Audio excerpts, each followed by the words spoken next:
you, me, I, we are the common denominator in all of our problems. It's funny that is, isn't it?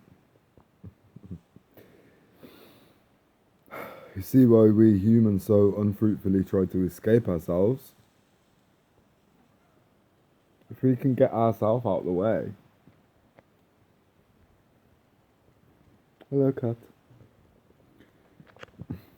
Then all of our problems would disappear. But we can't get ourselves out of the way. Because we have no idea who we are, what the self is. Traditionally, culturally.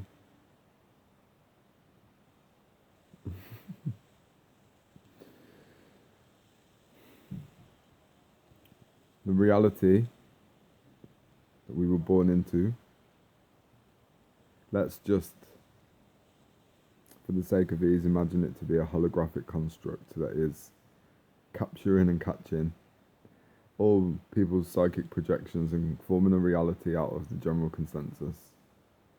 Right? I mean, just as a theory.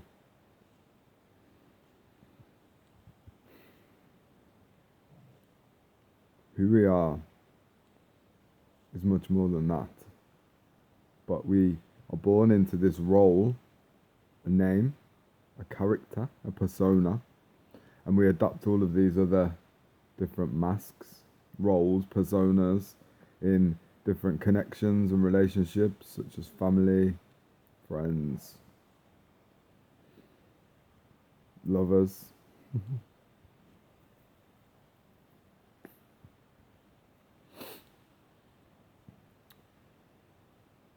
So we get absorbed in the drama of the psychic stream soap opera that most people are calling life, and they're not even embarrassed to say that, even though it doesn't.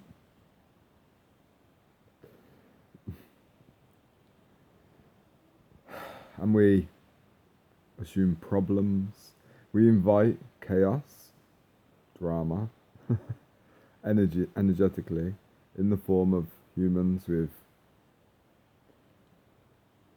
puzzles to bring to us. So basically, we are either conscious of this fact, in which case we can see because we're not afraid to look, or we're just a victim of it and it is an endless loop.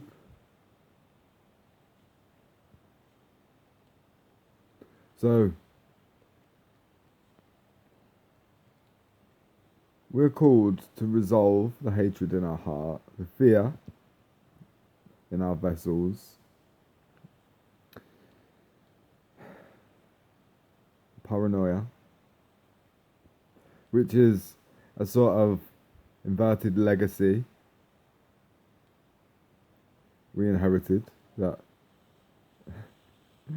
there's such thing as too good to be true, and that we should know our place in this world and stay and be satisfied with absolutely nothing. So that anytime good things start to happen, we question it or sabotage it or allow fear to get in the way, don't believe it.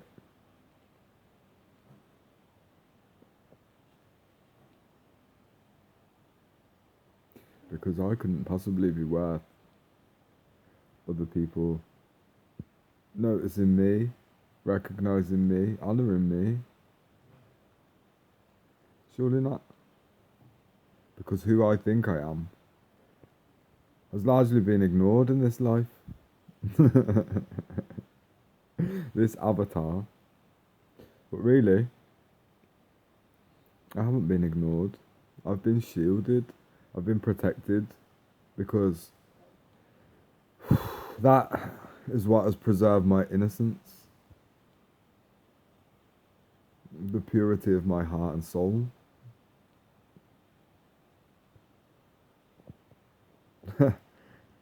Lack of exposure, but also How else are you going to work through abandonment wounds, the trauma that comes with feeling rejected, or, there are many instances, many experiences available where the world can do that to us, betray us, or any of it. The point is to come down, reduce everything, life, to the lowest common denominator, which is me, my perspective, my perception, my awareness, the consciousness that has been sometimes named Ben in Kimberley, but that's just a game that we play.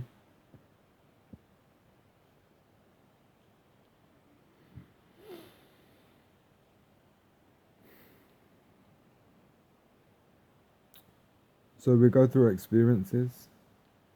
For me, maybe because this is the flavour of adventure that my soul requested, I have, well, actually, it's probably fairly common. I have experienced a whole metaphysical transformation that aligns with the story of Jesus Christ, and I can draw wisdom from that and see from my own experience where I've been crucified and where I have met Judas over and over again and learned to love the inexcusable. Truly, what Christianity doesn't seem to grasp is that it's not about loving Jesus, because how easy is it to love? It's about blessing hatred.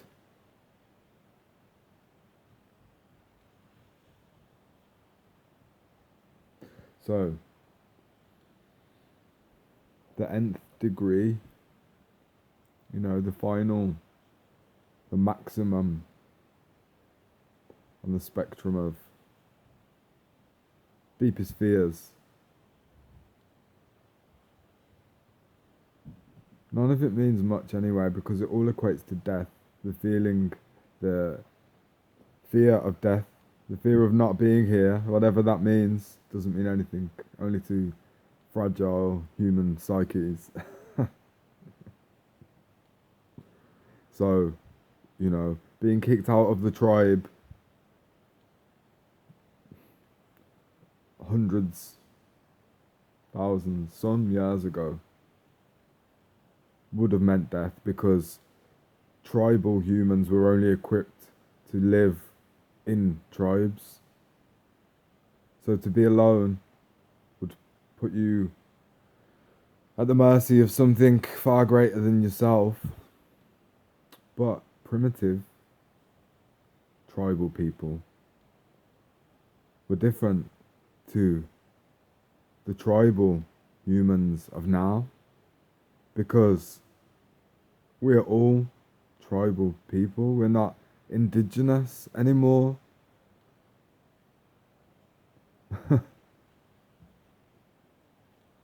We are the ancestors that had land taken from them and were displaced and were ordered around by a filthy hand. We are they, plus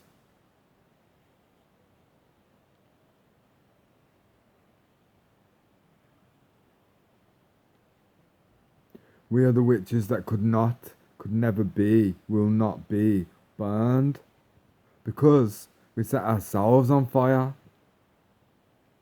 because we're not afraid of death, because we've died before, and more importantly, in this lifetime, we've died over and over and over and over again, on purpose, in the name of life, resurrection. So now, the stones have been rolled away, and I am no longer a problem in my own life. because that is a really healthy choice. If I get out of my own way, then nothing is stopping me. If I try to get in my own way, that doesn't even make sense because I am not more than one.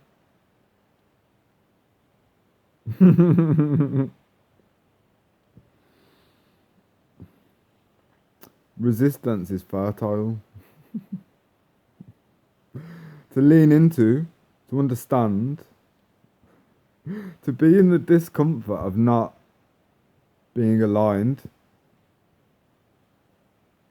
It's a good contrast, and humans learn very well from contrast.